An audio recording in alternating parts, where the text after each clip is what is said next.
Welcome to the Video Dictionary Part 1.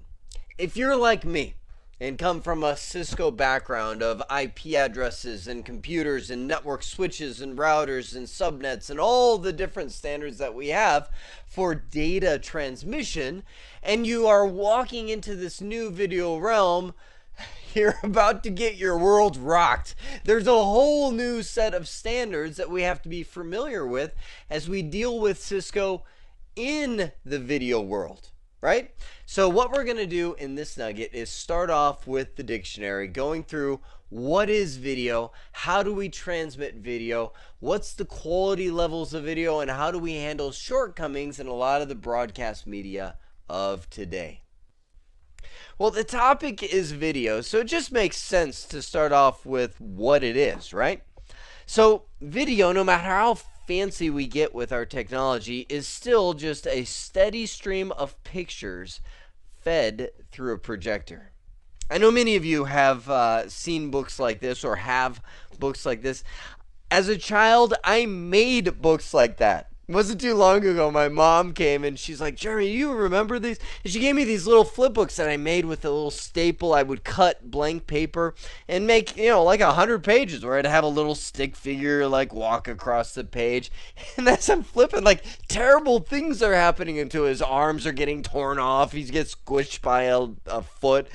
Now that I have kids, I'm like, man, I'd be seriously disturbed if my child drew something like this. So for those of you parents that have children making deranged flip books, I did too, and I turned out well, anyway. So that is an example of an analog, essentially, projector, where the flipbook is a projector. But when I think of a projector, I mean, I typically think of the old, movie reels where you've got the projector, and this has this strip of film where essentially every single one of these images is almost a duplicate of each other, right? Just small changes on each one of these frames as it's fed through, and that's how we would watch our movies in the old days, right? There's still plenty of projectors like this around, but that's an analog, or essentially a motion picture projector.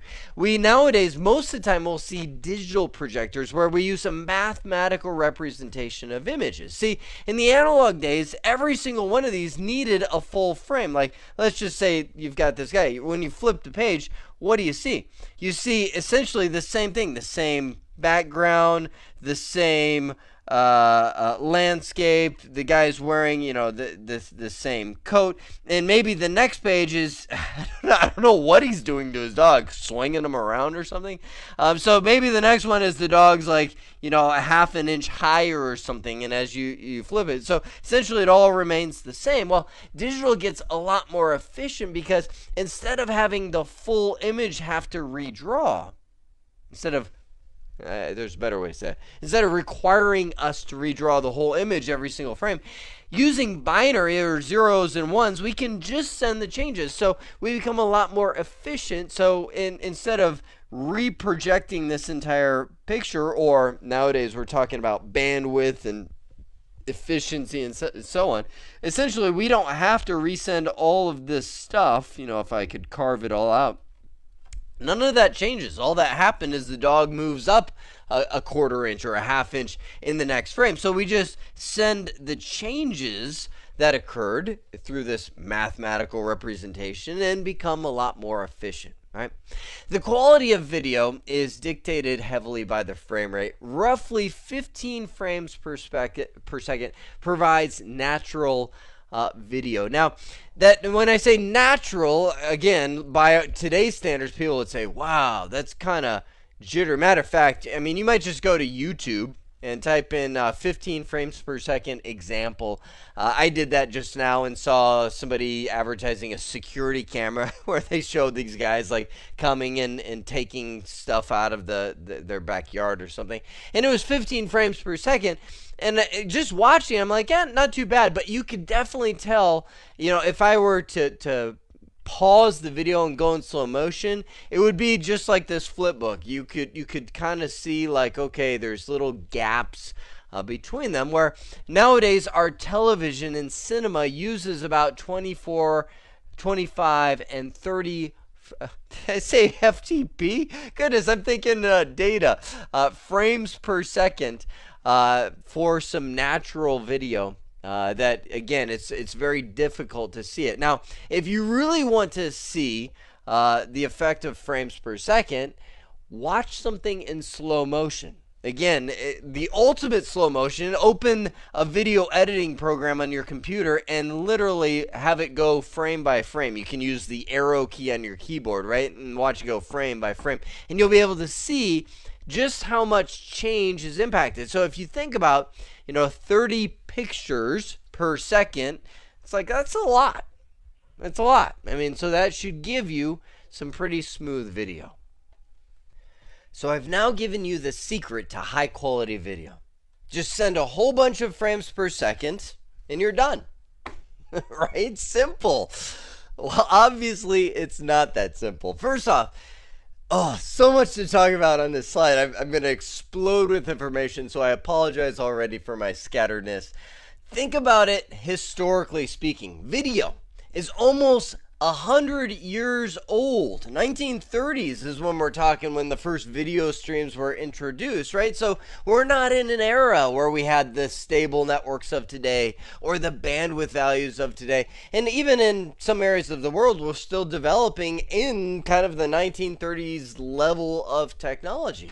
But even if we did have insane amounts of bandwidth, which we do, that's still not a reason to just say, let's just do 1,000 frames per second and eat up somebody's 100 megabit per second internet connection with one video stream, right? Obviously, we have to optimize, we have to compromise in terms of the level of quality of our video in this frames per second. So let me first off talk about it historically speaking. Historically, everybody aimed for this sacred 24 frames per second. It was considered this high quality video amount. But they ran into trouble with video flicker. And essentially, I wasn't planning on talking too much about this, but it was dealing with the refresh rate. So let's go back to that projector reel, right? What's on there? You got that strip of film with images that's being fed in front of a brilliant light that sends it up onto a screen on the wall, right? Well, if you're just feeding that through, I mean, you've heard a projector go, right? It's just making that noise, as it's feeding that film strip through there. Well, even as this thing is moving really fast and the light is passing through, there's going to be these gaps, right? So when you move from frame 5 to frame 6 to frame 7, there's these little kind of spaces where the film is transitioning, which would cause a really annoying flicker. So they had to put on there a shutter, essentially, that would send every single picture 2 or 3 times in a movie theater. And that was where they started coming up with the concept of hertz. And obviously hertz has been around far between that, but essentially just think of hertz as refreshes per second. If you think about a lot of the old monitors, come on, there's got to be people that had old monitors with me where you had to adjust the refresh rate of your monitor, right? Because really a monitor is doing nothing more than a film projector. It's just doing it really fast, and it's actually sending pictures on the screen, which is controlled by the refresh rate of how many pictures it would send every single second. And if you set your refresh rate wrong, come on, anybody ever done that or set your refresh rate wrong on the you know what, I wonder, forgive me, I just tangented off here. I'm curious if they still allow you to change the refresh rate. Advanced settings. See right there, there's our refresh rate. So you ever gone, see nowadays they're like, here's your guardrails, you can't do anything beyond what I'm gonna let you do. But if you set the refresh rate wrong, it's like, I can't see the screen, I'm going blind. Like it totally messes with you because it's flickering like mad, right? So video flicker was a major problem, and I'm talking primarily back in the 1930s. That's why I'm saying going historically first. So here's the challenge these 1930 technicians had. They had a limited amount of bandwidth, which was so limited they couldn't send enough frames per second to eliminate the video flicker on all these analog televisions around the world. So they got creative and came up with this concept we still use today. It's actually brilliant, called interlacing. What interlacing is taking the images that are being sent. Remember, that's what video is. You're just sending a whole bunch of images back to back to back to back to back, and splitting them into odd and even lines. So let's just say, again, for ease of math, that this image is even easier math. 2 megabytes in size, right? If I interlace it, essentially I'm going to have 1 megabyte, which is the odd lines of this, if I were to split it up into the lines of video, and I would have 1 megabyte of even lines, same amount of data, right? But we can send them twice as often, thus refreshing the screen more, eliminating the video flicker, right? This is called video interlacing. By the way, this little dog example is targeting 30 frames per second because you notice we're sending 60 fields per second, a field being the odd or even lines that make up that photo, right? Yeah? Kind of cool, right? Now, you might look at this and you're like, okay, CRT, analog televisions, are you saying, Jeremy, that interlacing is gone?